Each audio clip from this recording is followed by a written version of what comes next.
Ini adalah WBCQ, menghadirkan radio World's Last Chance kepada Anda dari Monticello, Maine, Amerika Serikat.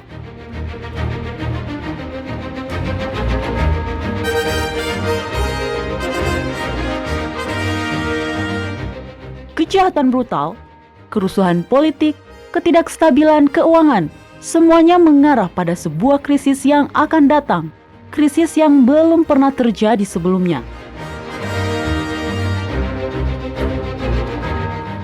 Tetaplah bersama Radio World's Last Chance untuk belajar cara Anda dapat bersiap secara rohani menghadapi apa yang berada di depan. Radio WLC mempersiapkan orang untuk menyambut Sang Juru Selamat yang segera kembali. Halo para pendengar, selamat bergabung di Radio WLC. Di World's Last Chance, kami berusaha untuk menyampaikan kepada Anda perkembangan terbaru dari setiap nubuatan, peristiwa-peristiwa, serta terang baru dalam menafsirkannya. Kita membahas berbagai aspek kehidupan Kristen yang berkemenangan. Kita menyoroti kesalahan yang dianut secara luas, dan tentu saja, fokus utama kami adalah pada karunia keselamatan yang luar biasa melalui iman di dalam Kristus. Nah, bersama saya telah hadir juga Doni Alexander. Dia selalu menghadirkan pengertian rohani yang dalam di setiap diskusi yang kita lakukan, dan saya sendiri secara pribadi sangat hargai. Dan saya tahu para pendengar sekalian pun seperti itu. Ya, terima kasih Mario. Adalah sebuah hak istimewa untuk berada di sini dan menjadi bagian dari gerakan berbagi kebenaran pada orang lain. Nah, para pendengar, satu hal yang akan segera Anda perhatikan adalah bahwa di WLC, kami lebih suka menggunakan nama pribadi Sang Pencipta dan bukan gelar-gelar umum seperti Allah atau Tuhan. Namanya adalah Yahwa atau Yah. Yahwa berasal dari kata kerja verb of being dalam bahasa Ibrani, yaitu Haya. Kata ini digunakan di pasal pertama kitab Kejadian di sepanjang kisah penciptaan. Terang, jadilah, maka terang pun jadi. Daratan, jadilah, maka daratan pun jadi. Jadilah, itulah Haya. Jadi, kata yang digunakan ketika Sang Pencipta menjadikan dunia adalah juga menjadi dasar dari namanya. Benar-benar sangat indah. Ya, serta menginspirasi iman. Ketika Anda menggabungkan kata kerja verb of being ini dengan kebutuhan Anda, maka itu akan menjadi janji-janji yang kuat yang dapat Anda klaim. Ya. Dan saya percaya, inilah alasan mengapa kitab suci berulang kali berbicara tentang memanggil nama Yahwa. Versi modern kita mengatakan, panggillah nama Tuhan. Tetapi kalimat yang sebenarnya tertulis dalam bahasa Ibrani asli berkata, panggillah nama Yahwa. Adalah merupakan hak istimewa yang sejati untuk mengetahui dan dapat menggunakan nama pribadi Bapa, dan fakta bahwa nama itu sendiri adalah sebuah janji yang dapat kita gunakan, sungguh sangat mengilhami iman. Ya, benar. Dan nama Sang Juru Selamat juga demikian. Sangat mengilhami iman. Nama pribadi Kristus adalah Yahusua, atau ada juga yang menyebutnya Yahsua. Tapi Yahusua adalah versi formalnya. Dan itu berarti Yahwa menyelamatkan, atau keselamatan dari Yahwa. Jadi, dalam segala hal, Bapa berusaha untuk mengilhami kita dalam iman dan keyakinan pada kasih-Nya. Ya, El dan Elohim adalah gelar-gelar dalam bahasa Ibrani yang merujuk pada Yahwa di seluruh perjanjian lama. Jadi, Anda mungkin sering mendengarnya disebut dalam ayat-ayat kitab perjanjian lama. Namun, dalam terjemahan modern yang kita pakai sekarang, gelar-gelar ini diterjemahkan sebagai Tuhan atau Allah. Baik Doni, apa yang Anda ingin bagikan hari ini? Saya ingin berbicara tentang sebuah kesalahpahaman. Anda pernah mendengar tentang Semenanjung Yucatan? Tentu, itu adalah daratan yang menjorok keluar dan memisahkan Teluk Meksiko dari Laut Karibia. Ya, benar Mario. Nah, ceritanya ketika penjajah berkebangsaan Spanyol, Hernan Cortes, tiba di sana pada abad ke-16, dia bertanya kepada penduduk asli setempat, Anda menyebut tempat ini apa? Jawabannya adalah Yucatan. Nah, saya tidak tahu apa arti kata itu. Tetapi beberapa orang mengklaim bahwa kata Yucatan sebenarnya bukanlah sebuah kata, melainkan sebuah kalimat yang berarti, saya tidak tahu apa yang Anda katakan. Apakah Anda serius, Doni? Iya, dan beberapa ahli etimologi mengatakan bahwa kata Yucatan sebenarnya berasal dari kata lokal yang berarti pembantaian. Seperti yang ada dalam kalimat, keluar dari tanah kami, karena jika tidak, maka kami akan membunuhmu. Iya, begitulah. Namun apa yang disampaikan oleh penduduk setempat tersebut tidak sesuai dengan apa yang dipahami oleh si penjajah. Nah, Mario dan para pendengar, ada ayat Alkitab yang juga telah disalahpahami dengan cara yang sama. Faktanya, jika Anda menyusun list ayat-ayat Alkitab yang telah disalahpahami, maka ayat ini akan masuk dalam daftar 10 besar. Ayat yang mana, Doni? Baik, tolong dibacakan saja Mario Kitab Yohanes pasal 14 ayat 15. Oke, saya buka dulu. Nah, ini dia. Di sini dikatakan, "Jikalau kamu mengasihi aku, kamu akan mengikuti segala perintahku." Apa? Ayat ini telah disalahpahami? Iya, Bagaimana? dengan beban yang kita tambahkan pada ayat ini. Coba jawab Mario. Bagaimana reaksi naluri Anda ketika Yahwa memberikan sebuah perintah? Saya akan melakukannya. Saya akan taat dan melakukannya. Semua yang Tuhan katakan akan kami lakukan. Ya, itu benar. Itulah yang dikatakan oleh bangsa Israel dan itulah reaksi naluri saya juga. Yahwa mengatakan sesuatu, Anda melakukannya. Sesederhana itu. Dan seberapa baik hasilnya bagi bangsa Israel? Faktanya tidak begitu baik. Jadi kenapa? Lalu, apakah kita berpikir kita bisa menaati Yahwa dengan kekuatan kita sendiri? Itu tidak berhasil untuk bangsa Israel. Dan itu juga tidak akan berhasil untuk kita. Dan itulah yang ingin saya bicarakan hari ini. Ketaatan. Apakah ketaatan itu perlu? Dan jika iya, bagaimana kita melakukannya? Ya, saya sangat percaya ketaatan itu perlu. Adam dan Hawa telah terjatuh karena satu hal, ketidaktaatan. Betul. Gagasan yang mengatakan bahwa kita dapat tetap diselamatkan saat sedang berada dalam pemberontakan aktif melawan hukum Yahwa sama sekali tidak konsisten. Itu gagasan bodoh. Ya. Karena kita sudah melihat pelanggaran menyebabkan kejatuhan. Bahkan, lebih jauh, tunggu saya buka dulu ayatnya. Nah, ini dia, kitab 1 Yohanes pasal 3 ayat 4. Di sini Rasul Yohanes berkata, setiap orang yang berbuat dosa melanggar juga hukum Yahwa, sebab dosa ialah pelanggaran hukum Yahwa. Nah, jika dosa adalah pelanggaran hukum Yahwa, dan Alkitab yang berkata demikian, maka jika kita ingin diselamatkan, kita perlu mematuhi hukum Yahwa. Jadi, saya tidak melihat kesalahpahaman di sini, Doni. Ini sudah cukup jelas bagi saya. Kesalahpahaman masuk hanya dalam satu hal, Mario. Dan itu adalah dalam cara kita menaatinya. Kita semua tahu bahwa keselamatan adalah sebuah anugerah, ya kan? Tentu saja. Ya, benar. Kita semua tahu itu. Itu adalah kabar baik Injil, fondasi di mana seluruh paham kekristenan dibangun. Tetapi yang kebanyakan dari kita tidak sadari adalah bahwa ketaatan itu sendiri juga merupakan sebuah anugerah. Maksud Anda bagaimana, Doni? Ketaatan yang muncul dari usaha pribadi kita, melalui keringat dan unjuk gigi yang kita lakukan. Tidak lebih dari pola pikir selamat karena perbuatan. Dan hal seperti ini tidak bisa diterima oleh Yahwa. Itu benar. Hanya ketaatan yang berasal dari hati yang akan diterima, dan itu menjadi sebuah masalah karena hati kita penuh dosa. Jadi bagaimana kita mendamaikan dikotomi ini, Doni? Oke, mari kita biarkan kitab suci menjelaskannya sendiri.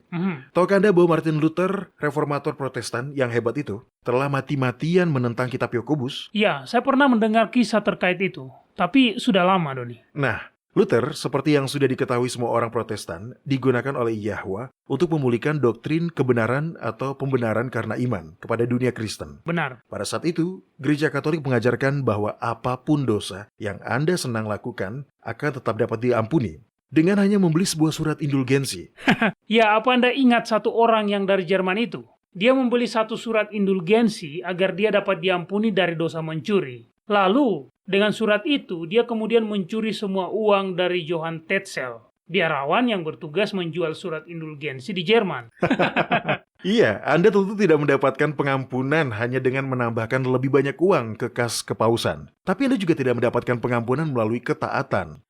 Luther memahami pembenaran karena iman. Namun hal yang tidak dia pahami adalah fakta, bahwa ketaatan itu sendiri juga merupakan sebuah anugerah dari iman. Akibatnya, dia membenci kitab Yakobus. Oke, di sini saya punya satu perkataan Luther yang saya ingin Anda bacakan, Mario.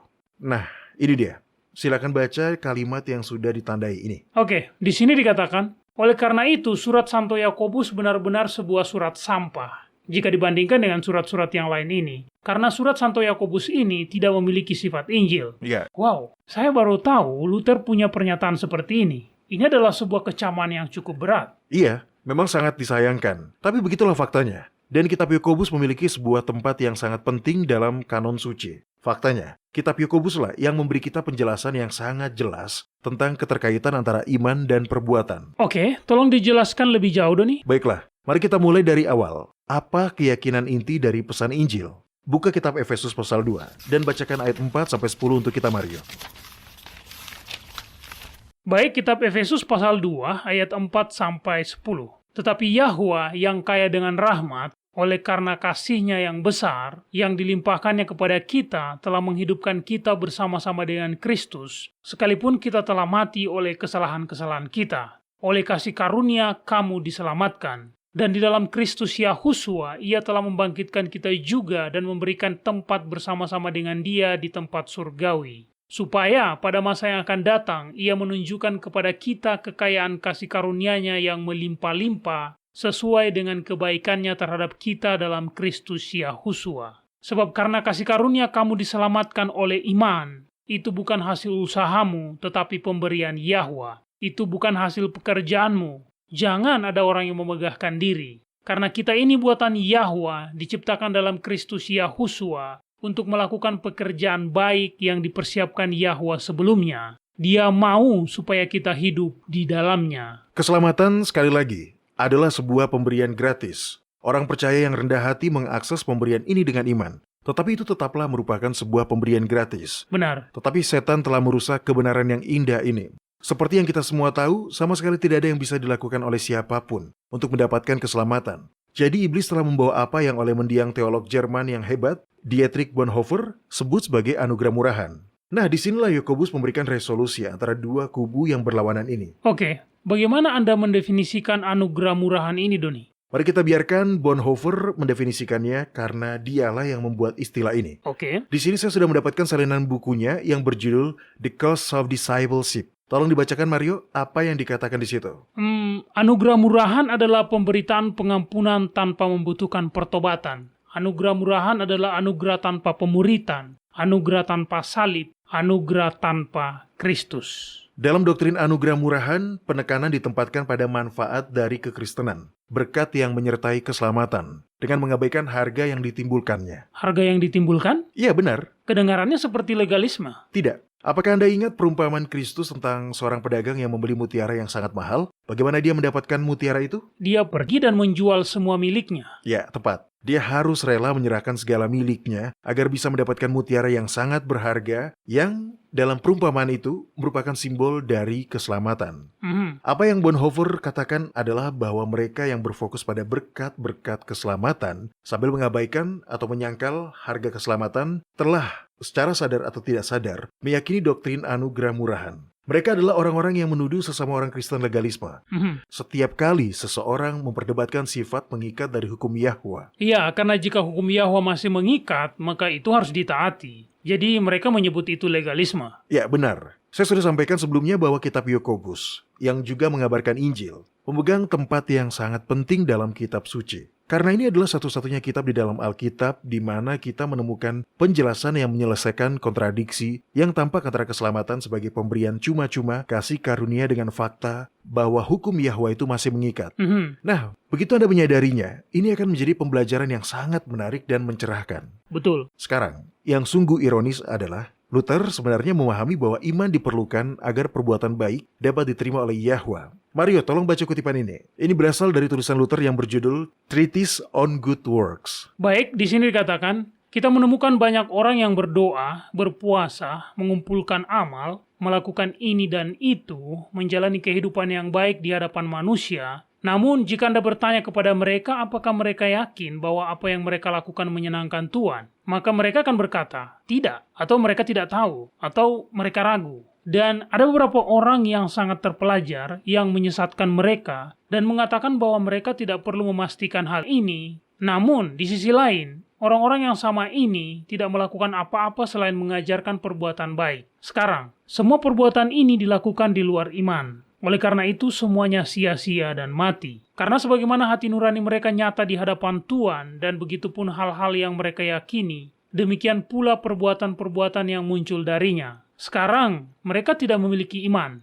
tidak memiliki hati nurani yang baik di hadapan Tuhan, sehingga perbuatan-perbuatan dan kebaikan mereka menjadi sia-sia. Oleh karena itu, ketika saya datang dan mengutamakan iman, serta menolak perbuatan-perbuatan yang dilakukan tanpa iman, mereka mencela saya telah melarang perbuatan-perbuatan yang dilakukan tanpa iman. Ketika kebenarannya, saya sedang berusaha keras mengajar perbuatan-perbuatan baik dari iman. Apakah Anda menangkapnya?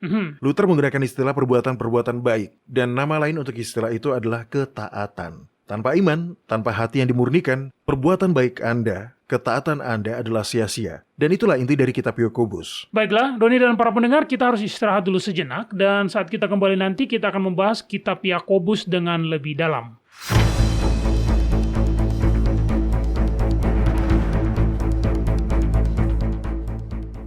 Anda mendengarkan radio World's Last Chance di WBCQ yang mengudara pada gelombang 31 meter di frekuensi 9330 kHz. Radio World's Last Chance mempersiapkan orang untuk menyambut Sang Juru Selamat yang segera kembali.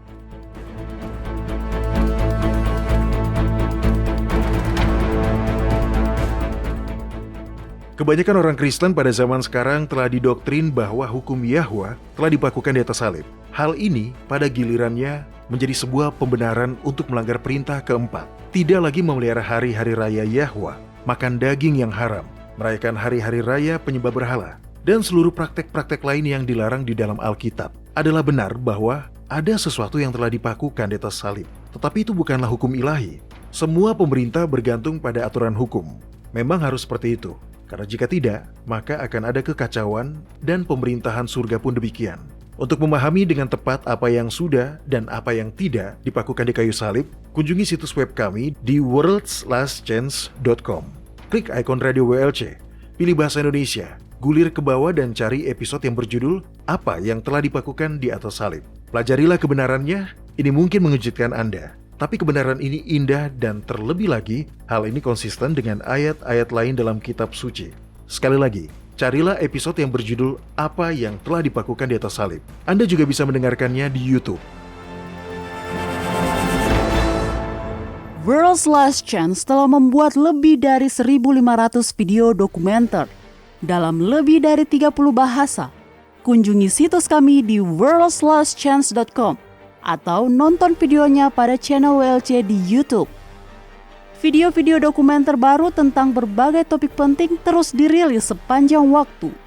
Mulailah menontonnya dan pelajarilah kebenaran selama Anda masih memiliki kesempatan di worldslastchance.com.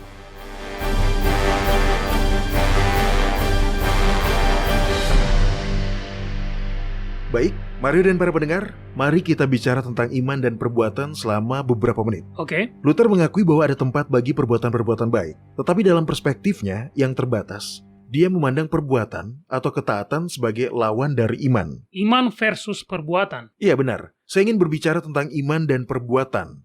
Saat orang memperdebatkan iman versus perbuatan. Seperti yang dilakukan Luther. Dan seperti yang kita lakukan sampai sekarang. Ada satu hal utama yang cenderung kita lupakan, dan itu adalah bahwa segala sesuatu yang diperlukan untuk keselamatan, semua yang perlu kita lakukan, semua yang kita butuhkan, semuanya itu adalah pemberian. Sebuah karunia, dan itu termasuk karunia iman. Iya, saya suka itu. Kita tidak terlalu sering berbicara tentang karunia iman, namun itu juga adalah sebuah pemberian. Saya tahu selama sekian waktu lamanya, entah bagaimana, saya memiliki gagasan bahwa iman adalah sesuatu yang benar-benar diraih atau diusahakan oleh orang-orang benar. Dan apa yang mengubah perspektif Anda, Mario? Kitab Roma pasal 12 ayat 3. Izinkan saya membahasnya dengan sangat cepat. Di sini dikatakan, berdasarkan kasih karunia yang dianugerahkan kepadaku, aku berkata kepada setiap orang di antara kamu, janganlah kamu memikirkan hal-hal yang lebih tinggi daripada yang patut kamu pikirkan, tetapi hendaklah kamu berpikir begitu rupa, sehingga kamu menguasai diri menurut ukuran iman yang dikaruniakan Yahwa kepada kamu masing-masing. Nah, Doni dan para pendengar, kalimat pada baris terakhir ini sangat penting. Yahwa telah memberikan kepada setiap orang iman dengan ukuran tertentu. Kita bahkan tidak bisa beralasan bahwa kita kekurangan iman, karena kita semua telah diberi ukuran iman yang diperlukan. Dan ukuran iman yang telah diberikan kepada kita harus dipupuk. Kita perlu berusaha secara sadar untuk memelihara apa yang telah diberikan kepada kita. Sehingga iman itu dapat bertumbuh, tetapi itu tetaplah sebuah karunia. Dan ukuran iman itu cukup untuk menangkap janji-janji Yahwa yang menjamin keselamatan kita. Jadi Anda benar, Mario. Tidak ada alasan bagi siapapun untuk mengklaim bahwa mereka kekurangan iman. Kita semua telah dikaruniai dengan iman yang cukup untuk setidaknya percaya bahwa kita akan diberi lebih banyak jika kita memintanya. Nah, sekarang kita sampai pada inti masalahnya. Dan sama seperti yang telah kita katakan sebelumnya, ketaatan itu sendiri adalah sebuah karunia. Iya, saya rasa kebanyakan orang Kristen tidak mengerti hal ini, Doni. Kita tidak terbiasa memandang ketaatan sebagai sebuah karunia. Ketaatan adalah sesuatu yang harus kita lakukan. Kedengarannya adalah salah untuk mengatakan bahwa ketaatan adalah sebuah karunia juga. Ya, ini mungkin terdengar salah, tapi itu adalah sebuah kebenaran dan Rasul Yakobus mengetahuinya. Mari kita lihat kitab Yakobus pasal 1. Sang Rasul membuka suratnya dengan sebuah peringatan halus. Tolong baca ayat 16-18 Mario. Saudara-saudara yang kukasihi, janganlah sesat. Setiap pemberian yang baik dan setiap anugerah yang sempurna datangnya dari atas, diturunkan dari Bapa segala terang. Padanya tidak ada perubahan atau bayangan karena pertukaran. Atas kehendaknya sendiri, ia telah menjadikan kita oleh firman kebenaran, supaya kita pada tingkat yang tertentu menjadi anak sulung di antara semua ciptaan. Nah, Mario, pemberian apa saja yang diberikan Bapa kepada kita? Setiap pemberian yang baik dan sempurna. Benar, dan itu termasuk ketaatan. Sebagaimana pengampunan yang adalah sebuah karunia, sebagaimana pembenaran yang juga adalah sebuah karunia, sama seperti iman yang adalah sebuah karunia. Begitu pula dengan ketaatan. Jadi sekarang, mari kita bicara tentang perbuatan yang mengalir dari karunia iman itu. Dalam agama Kristen saat ini ada dikotomi. Banyak dari orang-orang Kristen yang lebih duniawi seringkali tampak sebagai orang-orang yang paling dipenuhi dengan sukacita surgawi. Mereka tidak menghakimi. Baik pada sesama, mereka dipenuhi dengan kebahagiaan dari dalam hati. Pada saat yang sama, ada banyak orang Kristen yang sangat legalistik, yang sebenarnya adalah orang-orang yang sangat mengabdi. Bahkan sekalipun pada saat mereka sedang berjuang di bawah beban rasa bersalah yang sangat besar. Benar, Doni. Mereka masih mengasihi Yahwa. Mereka tetap ingin melakukan apa yang benar, meskipun mereka jauh lebih terbebani daripada saudara mereka yang lebih duniawi di dalam Kristus. Ini aneh. Tidak juga. Anda lihat, kedua kelompok ini memiliki beberapa kebenaran dan setan telah memastikan bahwa mereka berdua memiliki beberapa kesalahan. Orang-orang Kristen duniawi yang dipenuhi sukacita telah menerima kebenaran doktrin pembenaran hanya melalui iman. Betul. Itulah mengapa mereka dipenuhi dengan sukacita. Namun, pada saat yang sama, mereka dengan cepat jatuh ke dalam perangkap menolak ketaatan karena menurut mereka itu tidak lebih dari legalisme. Lalu ada orang-orang Kristen konservatif. Mereka bekerja di bawah beban yang luar biasa berat ini. Mereka berpikir bahwa status anugerah yang mereka telah peroleh, keberlanjutannya bergantung pada ketaatan mereka pada hukum ilahi. Dan mereka benar karena telah percaya bahwa hukum ilahi itu abadi. Karena seperti yang dikatakan oleh Nabi Maleaki di dalam kitab Maleaki pasal 3 ayat 6, bahwasannya aku Yahwa. Tidak berubah dan kamu Bani Yakub tidak akan lenyap. Ya benar, Yahwa tidak berubah. Jadi hukumnya masih tetap mengikat. Jika karena melanggar hukum itu Adam dan Hawa telah terjatuh, maka Anda tidak akan masuk ke dalam kerajaan Yahwa di bumi yang baru nanti jika Anda terus melakukan hal yang membuat Adam dan Hawa diusir dari Taman Firdaus. Itu benar. Masalahnya adalah, dan ini adalah beban yang harus dihadapi oleh orang-orang yang mengaku sebagai orang-orang yang sangat tulus ini, adalah bahwa setelah menerima anugerah keselamatan, mereka merasa bahwa sekarang mereka harus bekerja sama dengan Yahwa dengan melawan godaan setan dengan kekuatan mereka sendiri. Dan satu hal yang sama-sama dimiliki oleh kedua kelompok tersebut adalah bahwa mereka tidak memahami bahwa ketaatan juga merupakan sebuah karunia. Ya, tepat. Dan Yakobus memahami hal ini. Baik Mario, buka kembali kitab Yakobus pasal 1. Dan tolong bacalah ayat 21-25. Mari kita lihat apa yang dikatakan di sana. Sebab itu buanglah segala sesuatu yang kotor dan kejahatan yang begitu banyak itu, dan terimalah dengan lemah lembut firman yang tertanam di dalam hatimu, yang berkuasa menyelamatkan jiwamu. Tetapi hendaklah kamu menjadi pelaku firman dan bukan hanya pendengar saja, sebab hanya mendengar firman saja dan tidak melakukannya. Tetapi hendaklah kamu menjadi pelaku firman dan bukan hanya pendengar saja, sebab jika tidak demikian, kamu menipu diri sendiri. Sebab jika seorang hanya mendengar firman saja dan tidak melakukannya, ia adalah seumpama seorang yang sedang mengamat-amati mukanya yang sebenarnya di depan cermin. Baru saja ia memandang dirinya, ia sudah pergi dan ia segera lupa bagaimana rupanya. Tetapi barang siapa meneliti hukum yang sempurna, yaitu hukum yang memerdekakan orang, dan ia bertekun di dalamnya, jadi bukan hanya mendengar untuk melupakannya, tetapi sungguh-sungguh melakukannya, ia akan berbahagia oleh perbuatannya. Nah, perhatikan. Firman yang tertanam di dalam hati inilah yang akan memampukan pendengarnya untuk menjadi pelaku firman itu. Ini sangat besar. Dan inilah yang tidak dipahami oleh Luther. Barulah setelah kita menerima karunia iman bersama dengan karunia kebenaran Yahwa sendiri yang ditanamkan di dalam hati kita. Nah, setelah itu baru kita dapat melakukan ketaatan yang benar yang dapat diterima oleh Yahwa. Benar. Yahuswa pun memahami hal ini. Dia tahu bahwa perbuatan-perbuatan baik, tindakan kebenaran, ketaatan apapun sebutannya. Dia tahu bahwa semua ini hanya dapat diterima oleh Yahwa ketika itu mengalir secara alami dari hati yang sudah dimurnikan. Iya, saya bisa melihat itu, karena jika hati Anda telah dimurnikan secara supranatural, maka di dalam hati Anda sudah akan tertulis hukum Yahwa. Ya, pada suatu hari Sabat, Yahuswa dan para murid melewati beberapa ladang gandum. Murid-murid itu lapar. Jadi ketika mereka lewat, mereka memetik beberapa batang gandum, menggosoknya di kedua telapak tangan mereka, membuang sekamnya lalu memakannya. Ini bisa diterima dalam budaya mereka. Ini tidak dianggap mencuri. Namun, orang Farisi mulai meributkannya, karena para murid sedang makan dengan tangan yang belum dibasuh. Oh, itu mengerikan. Yahuswa menggunakan momen ini sebagai kesempatan untuk menjelaskan kepada orang-orang Farisi mengapa hanya perbuatan yang berasal dari iman yang dapat diterima oleh Yahwa. Mari kita baca penjelasannya. Kitab Matius pasal 12 ayat 33 sampai 35. Baik, di sini dikatakan, jikalau satu pohon kamu katakan baik, maka baik pula buahnya.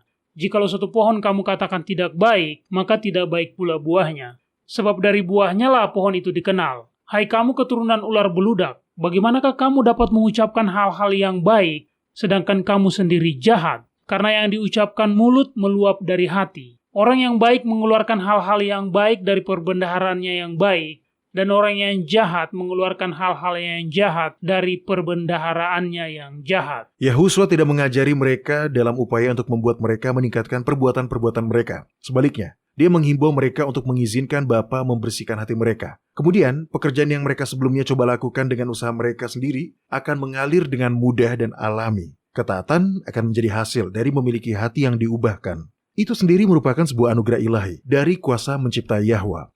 Mario dan para pendengar, saya ingin membuat ini menjadi sangat jelas. Kita tidak menaati hukum untuk diselamatkan. Sebaliknya, setelah kita diselamatkan, setelah kita menerima karunia keselamatan itu, maka ketaatan menjadi wujud respon alami dari hati yang mengasihi. Kita menjadi sangat mengasihi, karena kita telah banyak diampuni. Benar. Kitab Yohanes pasal 14 ayat 15. Jikalau kamu mengasihi aku, kamu akan menuruti segala perintahku. Jikalau kamu mengasihi aku, jika kita mengasihi Yahwa, ketaatan akan menjadi sesuatu yang alami. Itu akan menjadi buah atau bukti dari kasih kita yang lahir dari keadaan di mana kita menyadari bahwa kita sungguh dikasihi sehingga kita banyak diampuni. Jadi yang Anda maksud adalah ketaatan datang dari iman. Iman tidak dihasilkan dari ketaatan Anda. Benar, faktanya tidak mungkin untuk taat tanpa terlebih dahulu dikaruniai iman. Kitab Yakobus menjelaskan hal ini dalam pasal kedua, ayat 14-26. Saya tahu ini adalah ayat-ayat yang panjang, tetapi ini adalah inti dari kebenaran ini. Tolong dibacakan, Mario. Baik, di sini dikatakan, apa gunanya saudara-saudaraku jika seorang mengatakan bahwa ia mempunyai iman, padahal ia tidak mempunyai perbuatan?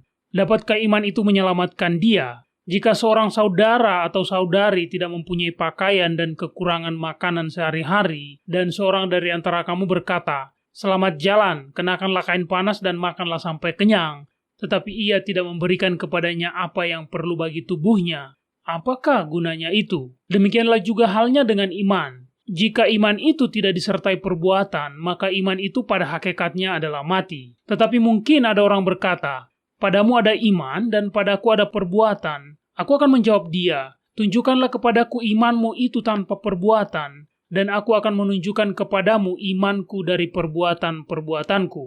Engkau percaya bahwa hanya ada satu Eloa saja? Itu baik, tetapi setan-setan pun juga percaya akan hal itu, dan mereka gemetar. Hai manusia yang bebal, maukah engkau mengakui sekarang bahwa iman tanpa perbuatan adalah iman yang mati? Bukankah Abraham bapa kita dibenarkan karena perbuatan-perbuatannya ketika ia mempersembahkan Ishak anaknya di atas mezbah? Kamu lihat bahwa iman bekerja sama dengan perbuatan-perbuatan, dan oleh perbuatan-perbuatan itu iman menjadi sempurna. Dengan jalan demikian genaplah nas yang mengatakan, "Lalu percayalah Abraham kepada Yahwa, maka Yahwa memperhitungkan hal itu kepadanya sebagai kebenaran." Karena itu Abraham disebut sahabat Yahwa. Jadi kamu lihat bahwa manusia dibenarkan karena perbuatan-perbuatannya dan bukan hanya karena iman. Dan bukankah demikian juga Rahab, pelacur itu, dibenarkan karena perbuatan-perbuatannya ketika ia menyembunyikan orang-orang yang disuruh itu di dalam rumahnya, lalu menolong mereka lolos melalui jalan yang lain. Sebab seperti tubuh tanpa roh adalah mati, demikian jugalah iman tanpa perbuatan-perbuatan adalah mati. Karunia ketaatan adalah hasil dari karunia hati yang telah diubahkan. Anda tidak perlu menolak keabadian hukum Yahwa hanya karena Anda takut Anda tidak bisa mematuhinya. Dan kebenarannya adalah Anda memang tidak akan bisa. Saya juga tidak akan bisa. Tidak bisa dengan kekuatan kita sendiri. Ketaatan adalah sebuah pergumulan dan beban ketika Anda mencoba melakukannya dengan kekuatan Anda sendiri. Tetapi Yahwa tidak mengharapkan itu dari siapapun. Dia menawarkan kepada kita masing-masing sebuah karunia berupa hati baru yang telah dimurnikan di mana hukumnya tertulis di situ. Benar. Kitab Yehezkiel pasal 36 ayat 26 dan 27 mengatakan, "Kamu akan kuberikan hati yang baru dan roh yang baru di dalam batinmu, dan aku akan menjauhkan dari tubuhmu hati yang keras, dan kuberikan kepadamu hati yang taat. Rohku akan kuberikan diam di dalam batinmu, dan aku akan membuat kamu hidup menurut segala ketetapanku, dan tetap berpegang pada peraturan-peraturanku, dan melakukannya." Paulus memiliki pemikiran yang sama. Dalam kitab Filipi pasal 2 ayat 13 dia berkata, Yahwalah yang mengerjakan di dalam kamu baik kemauan maupun pekerjaan menurut kerelaannya. Ini adalah sebuah pemberian. Ini adalah sebuah karunia. Ini adalah tindakan ilahi melalui kuasa menciptai Yahwa. Yahwa melakukan ini tanpa bantuan dari kita. Kemudian tanggapan kita yaitu ketaatan diterima olehnya. Ya, itulah yang Daud bicarakan dalam kitab Mazmur pasal 40 ayat 8, di mana dia berkata, "Aku suka melakukan kehendakmu, oh Yahwa, Tauratmu ada dalam hatiku." Ya, benar Mario. Dan seperti yang Anda katakan, pencipta kita adalah juga pencipta ulang kita. Bagian kita adalah menerima karunia iman, dan karunia ketaatan akan mengikuti setelahnya. Kemudian, ketaatan tidak lagi menjadi sebuah beban, tetapi mengalir keluar secara alami dari hati Anda yang sudah baru.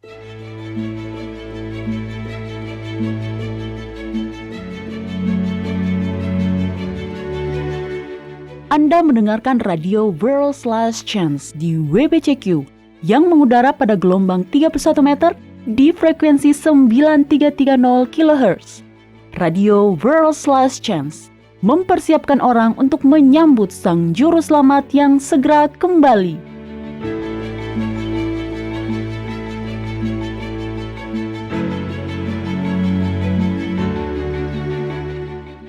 Adalah wajar jika Anda ingin mendoakan orang-orang yang Anda cintai, terutama jika mereka sedang bergumul dengan suatu masalah. Doa menghubungkan kita secara langsung dengan Bapa Surgawi kita yang telah mengundang kita untuk menyampaikan masalah, ketakutan, dan kebutuhan kita kepadanya. Tetapi pernahkah Anda memperhatikan bahwa beberapa orang sepertinya mendapatkan jawaban doa mereka sepanjang waktu, sementara yang lain sepertinya jarang mendapatkan jawaban?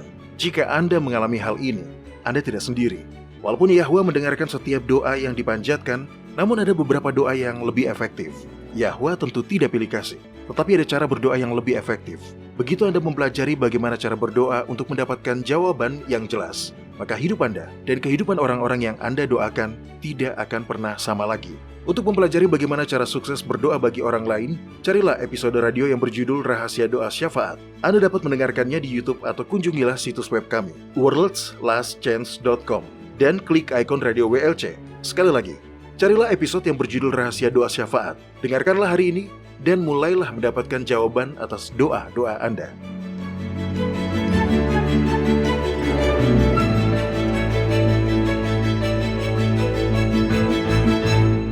Baiklah, pertanyaan dalam kotak surat harian kita hari ini berasal dari Merpati di Medan di Pulau Sumatera. Sumatera. Itu adalah salah satu tempat yang sangat ingin saya kunjungi suatu hari nanti, Mario. Oh ya, tahukah Anda bahwa Sumatera adalah rumah bagi bunga terbesar di dunia?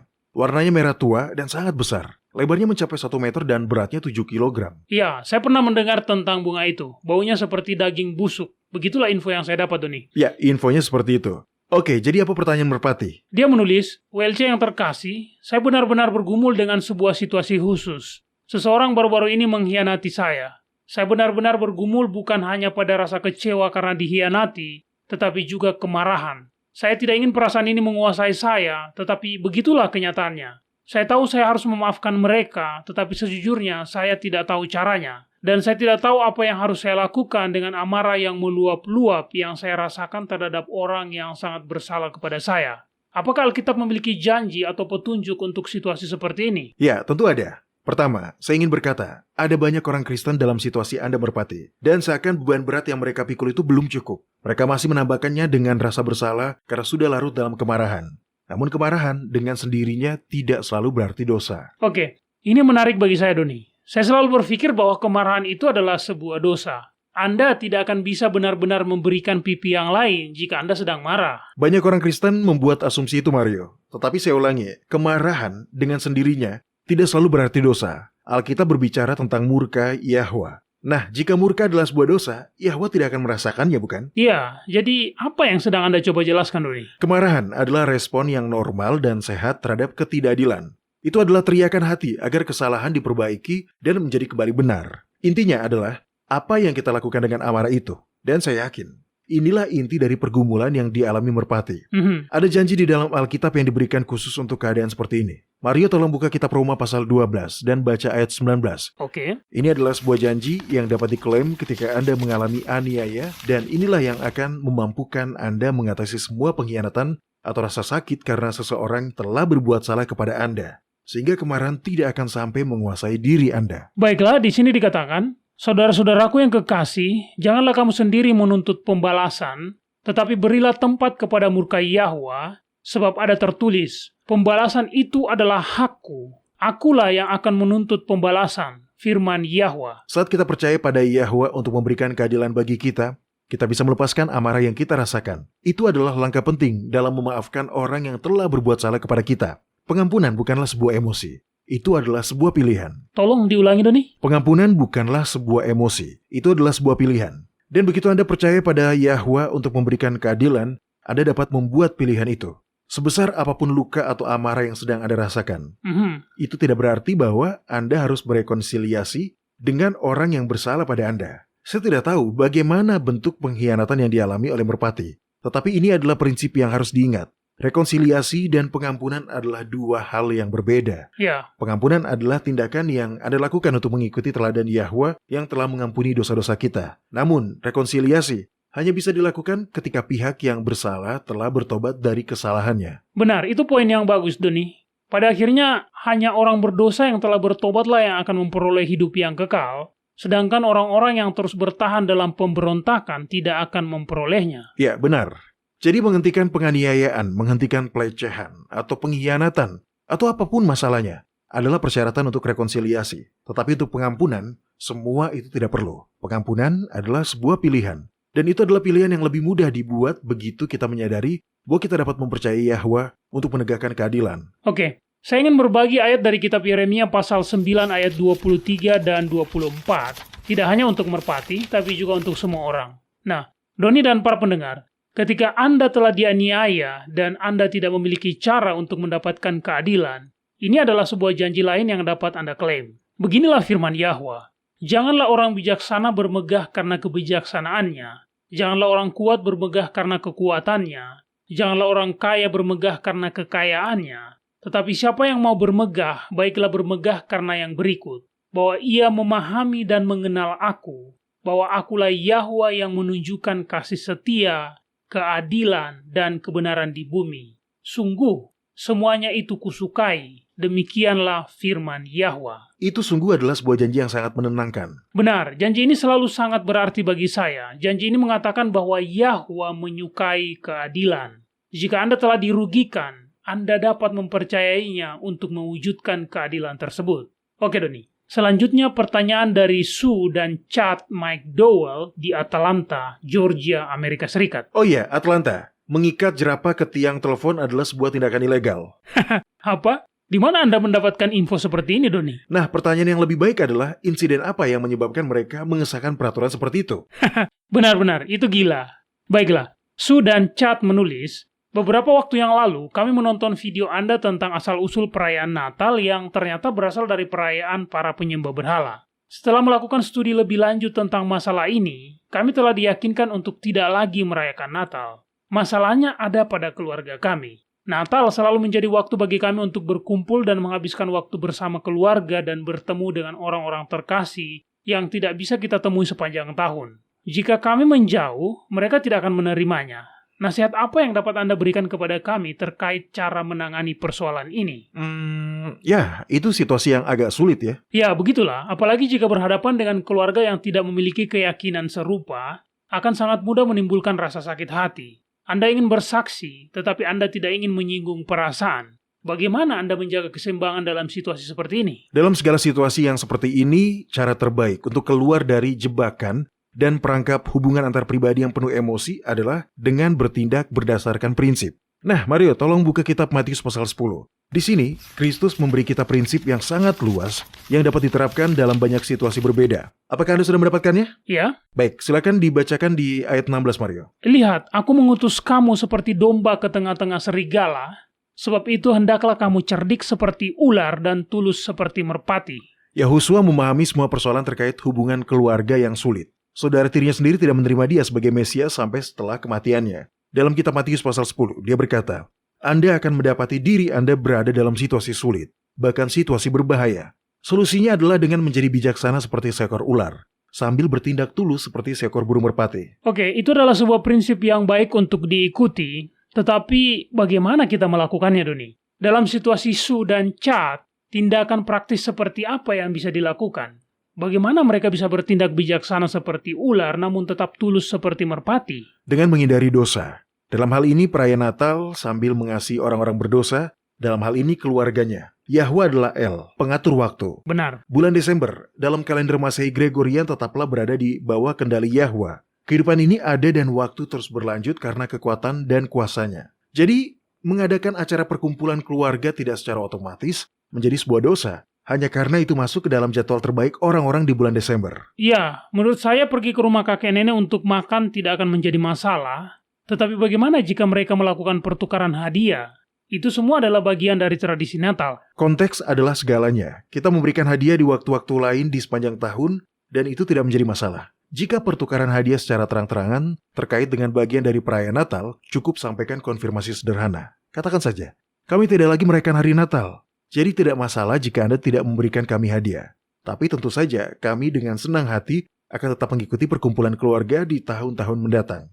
Kemudian, jika mereka bertanya, Anda dapat dengan santai berbagi, 1 lawan 1, terkait apa yang Anda sendiri yakini. Ya, kesaksian terbaik selalu yang dihidupi, bukan yang hanya sekedar di mulut. Ya, tepat. Sekarang, jika Anda pergi ke rumah kerabat dan biasanya Anda akan menerima pemberian dari tuan rumah itu, Anda masih bisa melakukannya. Itu bukan karena Natal, itu karena sopan santun. Sekali lagi, ada cara untuk bersikap baik dan ramah sambil tetap mempertahankan standar Anda, tanpa menyakiti orang-orang yang Anda kasihi yang mungkin tidak memiliki kesempatan untuk mempelajari apa yang telah Anda pelajari. Baik, ngomong-ngomong, apa tanggung jawab orang percaya ketika harus membagikan keyakinannya dalam situasi seperti ini, Doni?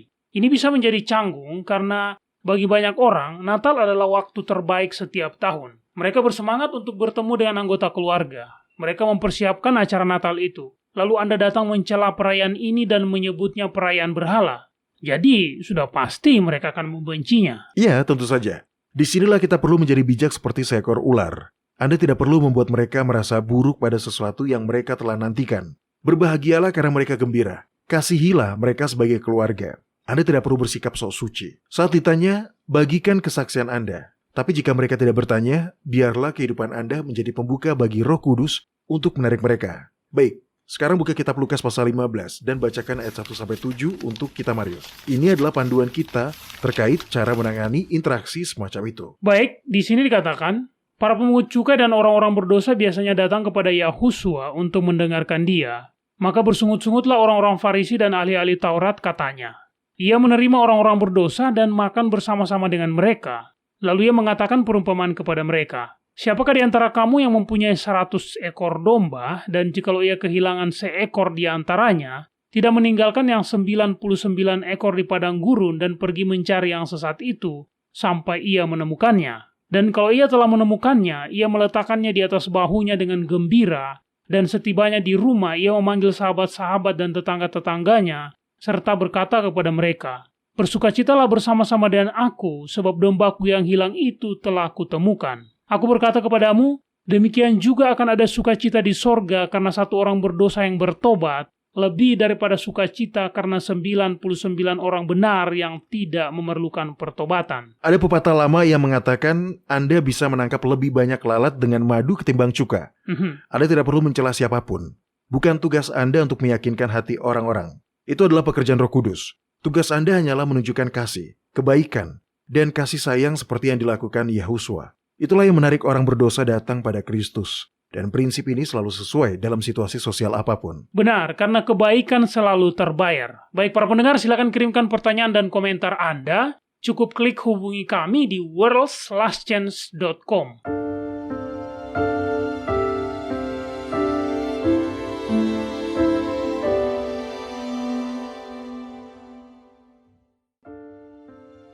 Anda menyukai apa yang Anda dengar?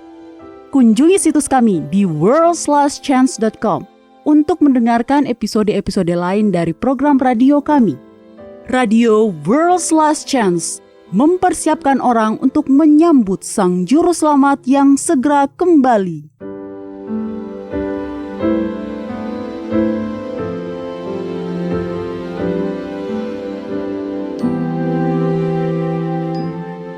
Ini adalah janji harian Anda dari firman Yahwa.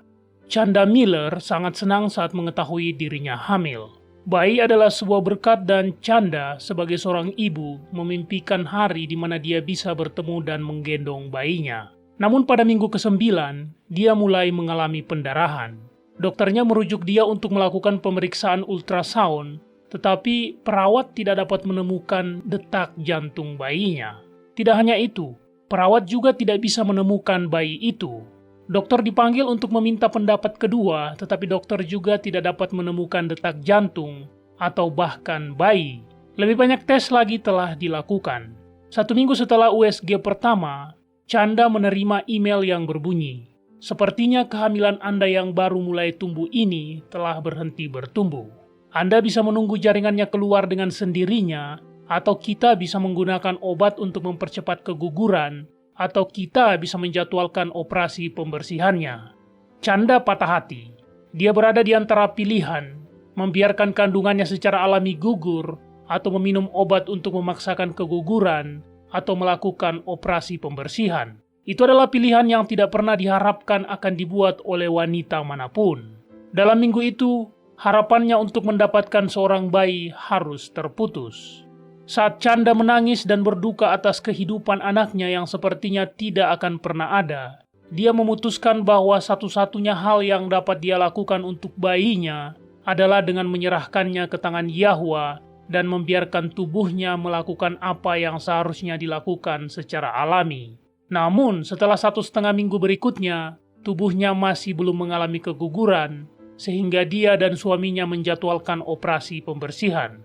Di rumah sakit, ahli bedah datang dan berbicara dengan pasangan itu. Ahli bedah ini merasa khawatir kalau semua hasil ultrasound yang sudah dilakukan adalah salah karena tidak dapat menemukan bayi sama sekali.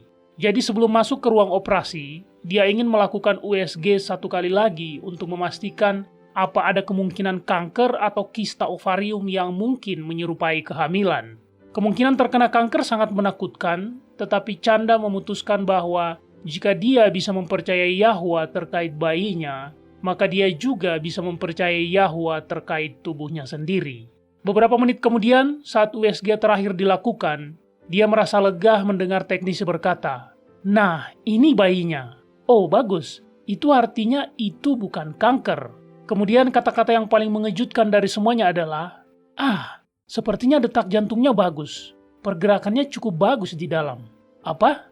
Respon Chanda. Jadi dia tidak hanya punya bayi, tapi bayi itu juga masih hidup. Chanda dipenuhi dengan kekejutan dan keheranan. Namun dengan cepat berubah menjadi kegembiraan dan kekaguman saat dia menatap gambar bayi berusia 11 minggu yang berenang aman di dalam rahimnya. Berita menyebar dengan cepat dan orang-orang lain segera berdatangan. Perawat, teknisi, bahkan pasien lain, semuanya kagum dan gembira melihat pasangan yang berbahagia itu. Saat mengenang momen bahagia itu, Chanda berkata, "Yahwa adalah El pembuat mujizat. Dia adalah Eloa yang sama yang membelah Laut Merah, yang membuat mana jatuh dari langit dan menghidupkan kembali orang-orang mati. Anak yang pernah hilang telah dikembalikan kepadaku." Kata-kata Maria di kitab Lukas pasal 1 mengalir berulang-ulang dalam pikiran saya dan masih terus mengalir. Jiwaku memuliakan Yahwa dan hatiku bergembira karena Yahwa Juru Selamatku. Karena Yang Maha Kuasa telah melakukan perbuatan-perbuatan besar untukku. Para pendengar, kita hidup di sebuah dunia yang berdosa. Hal-hal buruk bisa terjadi, bahkan pada orang-orang percaya. Tetapi melalui itu semua kita dapat mempercayai kasih Bapa Surgawi. Kitab Mazmur pasal 29 ayat 11 mengatakan, Yahwa akan memberikan kekuatan kepada umatnya. Yahwa akan memberkati umatnya dengan damai sejahtera. Para pendengar, Yahwa memegang kendali. Anda dapat mempercayai Dia untuk menemani Anda melalui setiap ujian dan kesulitan hidup. Kepada kita telah diberikan janji-janji yang besar dan berharga. Majulah dan mulailah mengaminkannya.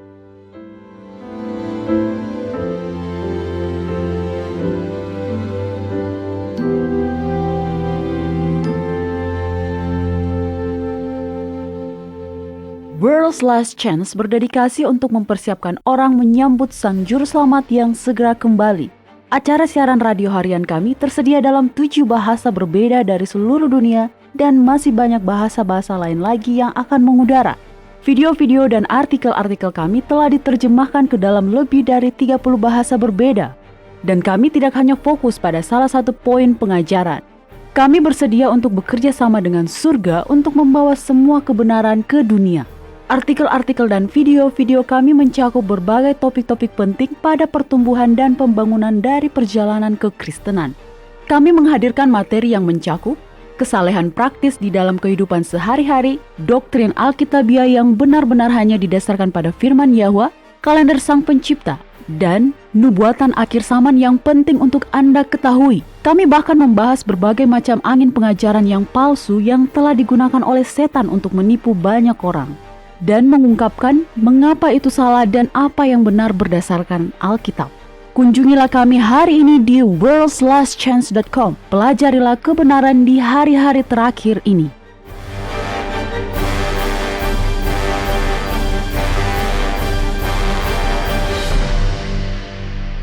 Doni dan para pendengar, topik hari ini mengingatkan saya pada sebuah cerita yang baru-baru ini saya baca secara online. Rupanya ada seorang wanita bernama Barbara Cochin di Amerika Serikat yang mau melepas rumah bersejarah miliknya yang dia warisi dari neneknya sebagai hadiah. Dia mau memberikannya begitu saja, secara gratis. Iya, gratis. Syaratnya apa?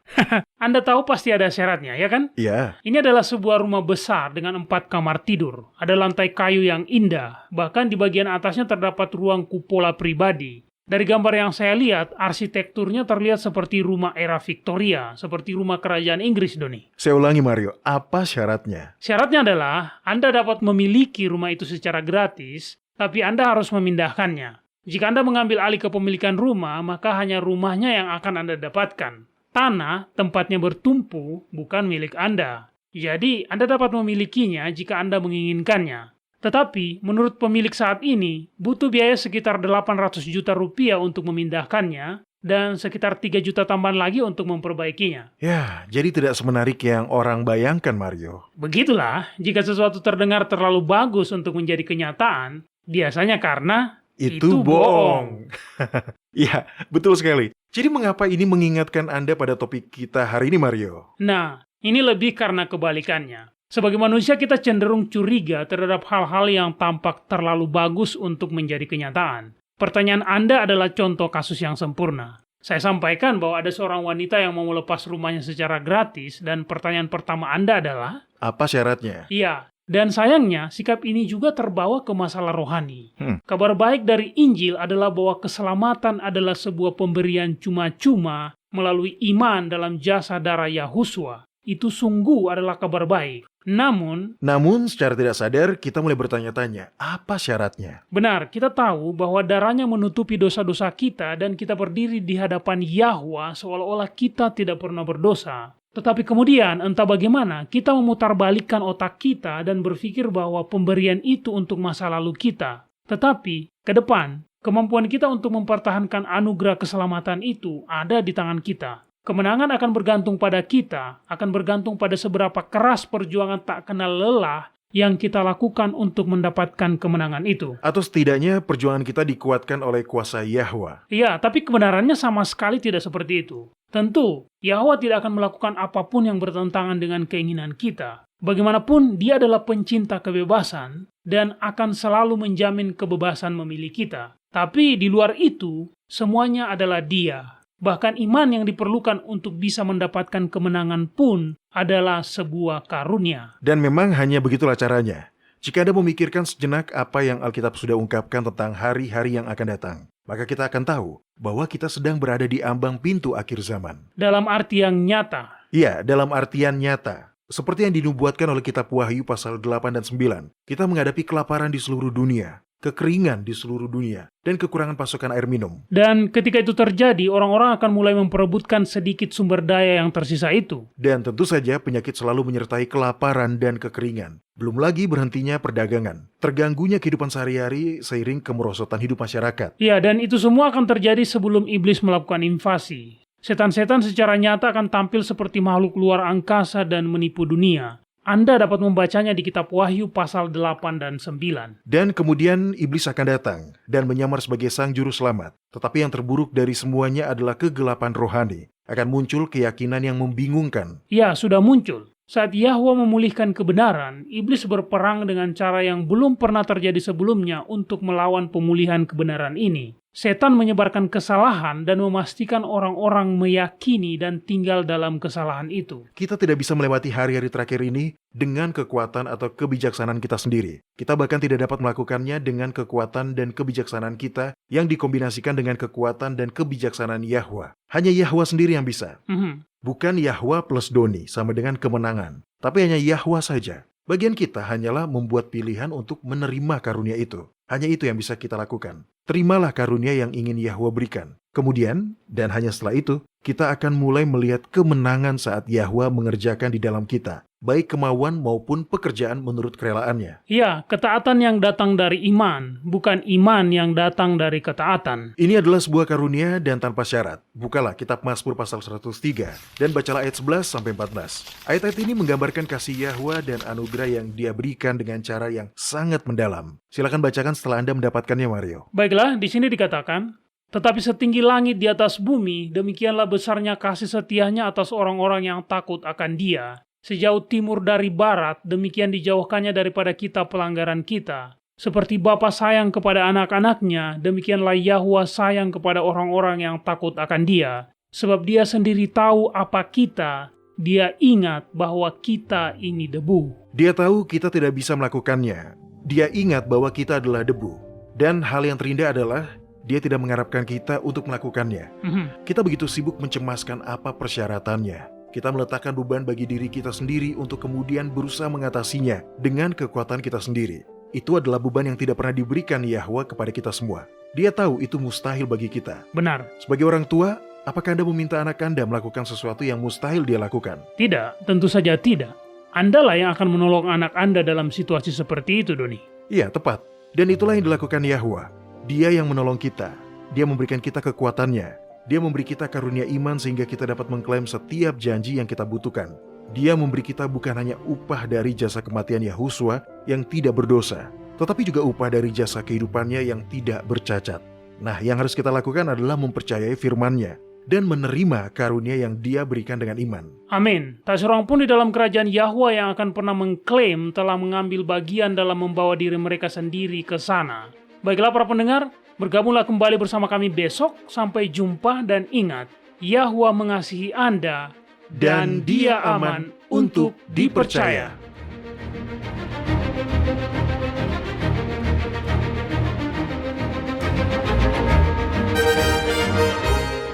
Anda baru saja mendengarkan Radio WLC. Program ini serta episode Radio WLC yang lain tersedia untuk Anda unduh di situs kami. Sangat baik untuk dibagikan pada para sahabat Anda yang mempelajari Alkitab.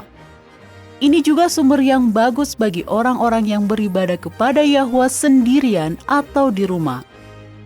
Jika Anda ingin mendengarkan program Radio WLC, kunjungi situs kami di worldslastchance.com. Klik ikon Radio WLC di bagian kanan atas beranda. Di sini Anda dapat mengunduh episode dalam bahasa pilihan Anda. Tersedia juga artikel dan video dalam berbagai bahasa. Bergabunglah bersama kami besok untuk menerima berbagai pesan kebenaran lain di WBCQ yang mengudara pada gelombang 31 meter di frekuensi 9330 kHz. Radio World's Last Chance mempersiapkan orang untuk menyambut Sang Juru Selamat yang segera kembali.